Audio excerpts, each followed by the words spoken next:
This is DFN SR-3. If any of you are familiar with the Onslaught no speedrun, then this would have been similar to that, where you have to defend yourself against an onslaught of regular drones, poppers, buzzkills, mulchers, and wardens, while you have to pull 3 bridges, one at the start, which you're looking at right now, and 2 of them near the helipad. I would have finished making it and fixed some issues I had with it had it not been for TC suddenly pulling the plug on Map Builder with no prior warning to it whatsoever.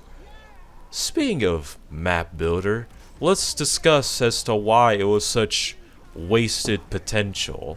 One of the reasons why, or at least one of the smaller ones, is how it sometimes wouldn't work. The map wouldn't load.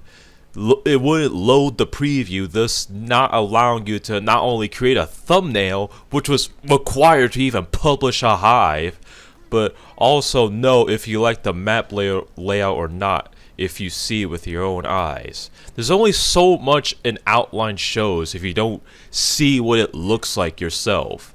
Also, when you try to return to the editor after you die trying to test it, excuse me, the game sometimes likes to get stuck in this never-ending loading screen.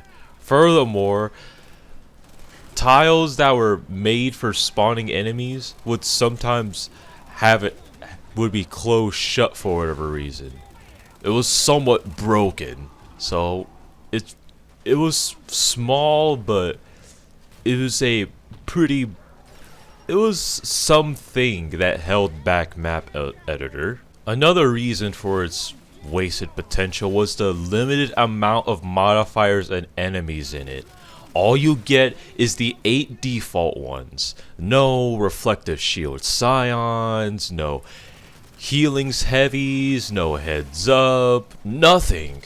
There's only so much one can do with the same 8 mods over and over again.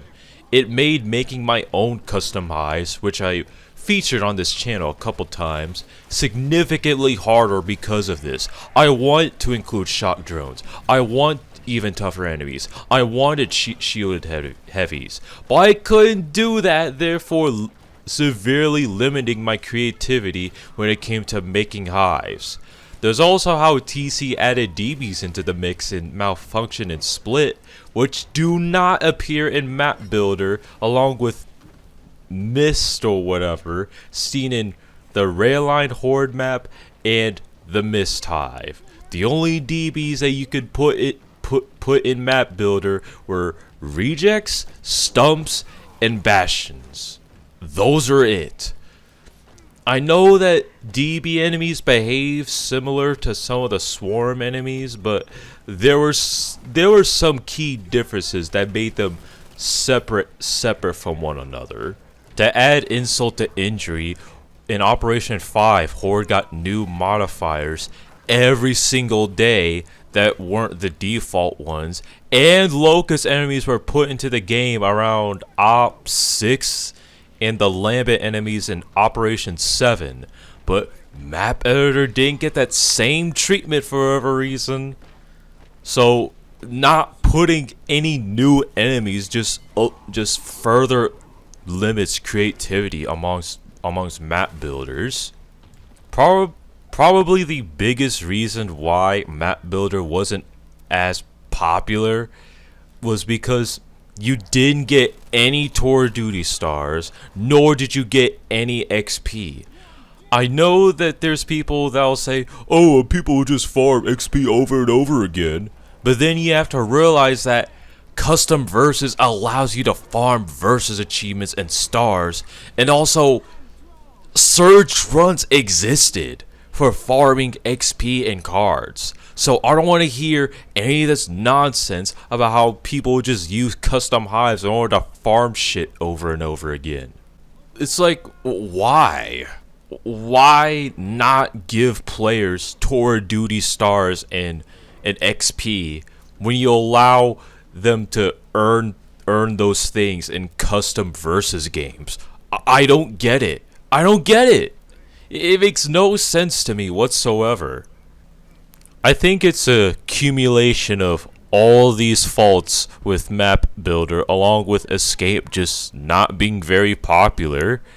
And given how you can only play Map Builder when you're connected to the internet, I guess they just wanted to cut down on server costs. What's even weirder is how they gave everyone who earned those achievements prior a new banner and 10k coins, but couldn't be bothered to put missing store items such as the disco emote in the store for whatever reason.